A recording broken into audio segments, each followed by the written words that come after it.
আমরা এখন দ্বিতীয় টানেলে আছি। দ্বিতীয় টানেল বলতে কোরিয়ায় এরকম অসংখ্য টানেল আছে।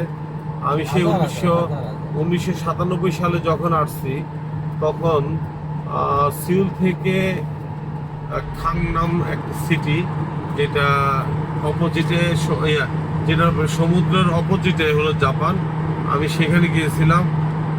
তো এই আজকে প্রায় 29 বছর পরে আবার সেই এরকমই টানেল দিয়ে যাচ্ছি। তবে আগের থেকে এখন কোরিয়ায় 29 বছরে অনেক অনেক উন্নত হয়েছে। এই উন্নত হওয়ার কারণের পিছনে রয়েছে তাদের দেশের প্রতি ভালোবাসা, আন্তরিকতা, তাদের কর্ম প্রচেষ্টা, এবং তারা যে অ্যাক্টিভ মানুষ, এবং তারা যে দুর্নীতির সাথে কখনো আপোষ করে না।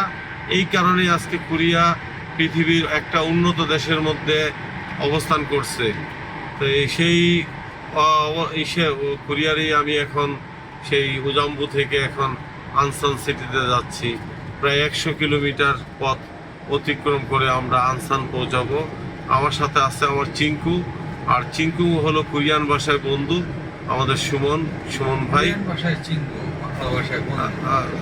আমি তো তাই বলেছিলাম, কোরিয়ান ভাষায় চিঙ্কু আর বাংলা ভাষায় বন্ধু। সেই বন্ধুর সাথে আমি এখন যাচ্ছি আনসান শহরে। এই যে একটা টানেল শেষ করতে করতে না করতেই আরেকটা টানেল চলে আসছে আমাদের ওই উধামপুর থেকে যাওয়ার পথে। এইটা হলো তৃতীয় টানেল। আমি টানেলের চেষ্টা করেছি আপনাদের প্রথম থেকে দেখানোর, অর্থাৎ শুরুটা থেকে আপনাদের ভিডিওতে আপনারা ছিলেন। ওই যে দেখা যাচ্ছে শেষ, এখন এখান থেকে প্রায় 1/2 কিলোমিটার বাকি আছে, টানেলের শেষ মাথাটা দেখা যাচ্ছে। এইভাবে চিঙ্কু আমাকে যেটা বললো যে কোরিয়াতে হাজার হাজার টানেল আছে, অর্থাৎ আমাদের একটা কর্ণফুলী টানেল বানাতে যে বাংলাদেশ হিমশিম খেয়ে গেছে একটা সমুদ্রের নিচ দিয়া।